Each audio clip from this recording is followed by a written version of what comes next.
Alright guys, it's been quite a while since the last video, but I'm back today and it's a little new. I bought something and I bought this about 3-4 weeks ago now, and I've already started working on it. I got too excited, so I'm excited to show you guys today. But before I reveal what's behind this door, I think maybe I should show you some parts first to see if you guys can't guess what I got. So that's where I'm going to start today. Alright, almost every single one of these parts were on the car when I bought it, and I took them off. So, before I show you the car, I just want to see if you guys can have any guesses to what this car is. So, this right here, that is the trunk lid, which they called a deck lid on this car, which a lot of cars they do. The sight doesn't really help you. Now, what might help you is possibly this piece right here. It's one of the pieces that make, this is the rear of the car, and normally what the car is put right here on the car, but it doesn't have that decal. So I think that's the best guess of the part. I would show you guys the hood, but I think the hood would be an absolute dead giveaway. And at that point, I might as well just show you the car. So let's go around out front to the front garage door, and I'll reveal the car to you guys. Right guys, we are out front, ready to reveal what this car is. So with any more ado, let's show it off.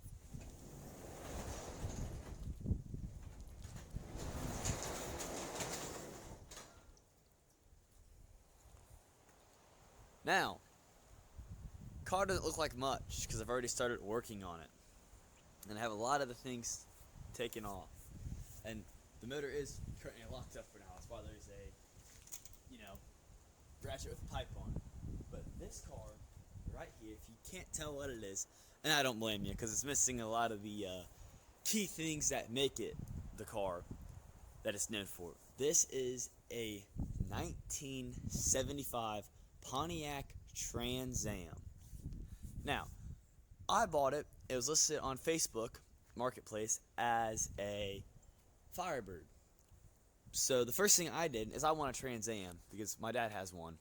And so the first thing I did is I called the dude and I asked him if he would be willing to send me a picture of the VIN.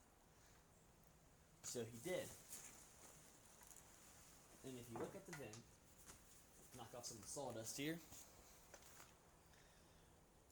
If you look at the VIN, which I don't know how well it's going to show, very hard to see, but that says 2W87, and then the rest of it I really can't make out on camera. But the 2W87, that is what made me super excited to find this car, because the 2 means it's a Pontiac, the 87 means it's a coupe, but the W, that's what means this is a Trans Am. And I've always wanted a Trans Am. They look cooler than the Firebirds to me. And I don't know, I've just, ever since I've seen Smokey and the Bandit, I've always wanted one. And I actually prefer these years over the Smokey and the Bandit year. So when I first bought the car originally looked like this. And then I slowly started taking parts off of it. So the plan for this car is to completely gut this thing all the way down. I mean, we're going to pull front and rear windshields out of this car. I mean, because it needs some help. We're gonna fix her up. I already have the interior fully gutted, basically. I mean, there's no interior in the car. The front balance is in there because I didn't have the good spot to put it on the shelf yet. And then we're going to be pulling the rear windshield out, hopefully today, if I can get the time. And I pulled the deck lid off, and we're going to be working on the rear end mostly today, pulling taillights out and seeing what's savable and what's not. And I apologize for not filming the first couple of days I worked on this thing, and it's because I was really excited, but I didn't know how deep I was in this, because I am still a senior in high school, and my life's been, this last couple of weeks have been very, very busy, which I feel like every senior is, sports and everything. So I just was really excited to work on it. I didn't have time to film, and I'm not that good at editing yet, and it's hard to edit a bunch of 5-minute clips together.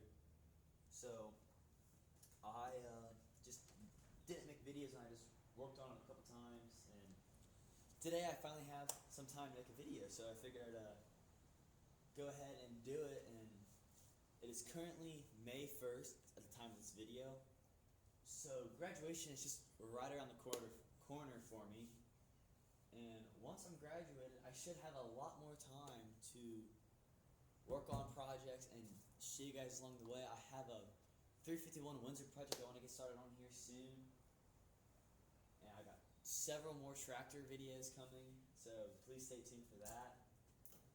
And yeah, I think we are going to get started on working on the rear of the car. So yeah. Oh well, before I start doing that, I will talk you guys through the plan of this car really. So you can see the front end's pretty much gutted. The next for the front end is going to be pulling the motor out, which I don't have an engine crane yet, but I'm locating one I can borrow from a family member. And then I'm going to be taking doors off soon. Not mocking, but taking them off. That'll be relatively soon, hopefully this weekend, possibly, maybe next week, within the next week or two. And the big thing for this is to start gutting the rear, taking rear taillights out, bumper off, to get down to the bare base so I can sandblast it and patch some rust holes in it and make it look like new, basically. So I got a car rotisserie to put it on. So my goal today is to gut the rear end and pull windshields out. So I'm waiting on the tools to come to pull windshields out, so hopefully they will be here shortly. And I might make a video on how to store some chrome trim, some tips I've learned from some mentors I've had.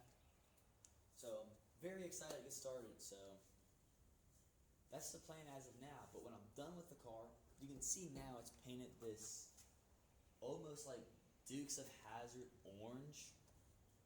I don't really like that. I think the car was factory red, but where normally, let me pop my camera out of the tripod here. Normally, where they'd have the plate explaining the factory options, it is actually missing. So there's normally a plate that's on like right here, and this plate was missing, and it doesn't mean a whole lot as far as like title wise and registration wise, but you'll never truly know what the package was unless I go through Pontiac Historical Services to get the information, which I think it'd be really cool to do that, but it's like $115 to get that. So I might get it, but this car's gonna take a lot of my money and a lot of my time because the motor's gonna need a full rebuild. So look forward to an upcoming episode of that. I'll probably make my own video for pulling windshields. And yeah, so my goal for when the car's done is I'm going to gut this car down to the point where you can't take anything else off of it. Like, it'll be gutted all the way down. And then we're going to fix every single piece of rust. We're going to undercoat it. We're going to paint it. I'm going to make this car nice as possible. I'm going to go through the motor. And this is a numbers matching motor. And for all you Pontiac guys or anyone who's just wondering, so you can tell if your engine is numbers matching or not. Well, a couple different ways. The first way is right here by the water pump, right next to this ear right here to pull the motor. Behind that, there's going to be your let's go behind this real quick. You're going to find your, let's see if I can get the camera to focus on it. Okay, that's not gonna work. Right there, that's probably the best angle you're gonna get. That is your block serial code and the stamping on what your block was. Now, WT, I forget what the T stands for. I'm pretty sure that means it's 400, but that I could be wrong. but I do know the W means it was a manual car from factory. This block was paired with a manual from factory. And if you have a Y, that is an automatic. So if your block's a YT, that means it was paired with an automatic turbo 350 out of factory. But if it's a WT, that means it was paired with a manual. So that will tell me that this car was a manual if this is a numbers matching block. And the way you can tell that is under the water pump outlet, there is another stamping of numbers. Right, it's really hard to see on camera, but it's right here. Which I don't know, see if I can zoom in on that. Yeah, see the 25N55997, which it's really hard to see that last 7. I mean, it's right, I don't know if you guys can see that or not. It's right there at 7. And that matches the last 8 digits of my VIN, which means that this is a numbers matching block, which that is awesome. But on the downfall, I mean, it's really cool I have numbers matching block, but somebody has automatic swapped this car. So I do not have the manual that went with this, or the clutch pedals, or any of the linkage, which kind of stinks. So I don't know if when I fix it, am I going to put an auto back in it, or am I going to put a manual in it? So I don't know. And I know the motor was messed with because there's an Edelbrock intake on it, which that was not factory, nor was the Edelbrock valve covers. So I know it's been gone through, and that made me wonder if it had aftermarket heads on it, and there's not. Because right here you can see I have 6X heads, and that should say GW over here, but it says that's a GW. It's an upside down W, I believe, and I think that's a GWS or an 8. I don't know which, but the 6X heads were used midway through 1975. So when I start going through the block, I can verify the date codes to figure out when this block was, because mid-year 75, the Pontiac 400 changed from the 988 casting to the 557 casting. And the 557 casting is not that good. They made it a lot lighter because of a bunch of EPA regulations and smog. So I'd rather have a 988 block, but if it's a 557, oh well.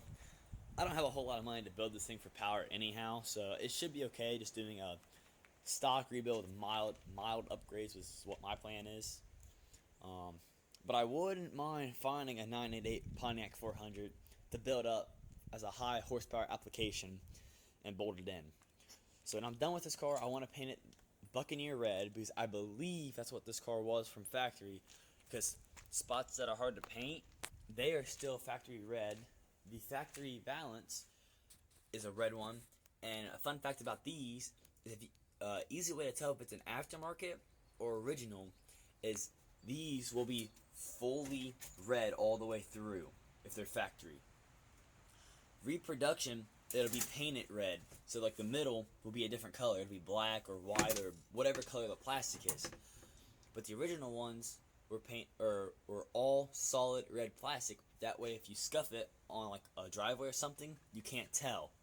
So, very interesting to me that I have a factory red balance, and the floorboards are also painted red, and there's red on the frame here and the control arms. So, I believe this was a factory red car, and my favorite color is red. So I think when I'm all done, that's what color I'm going to be painting it.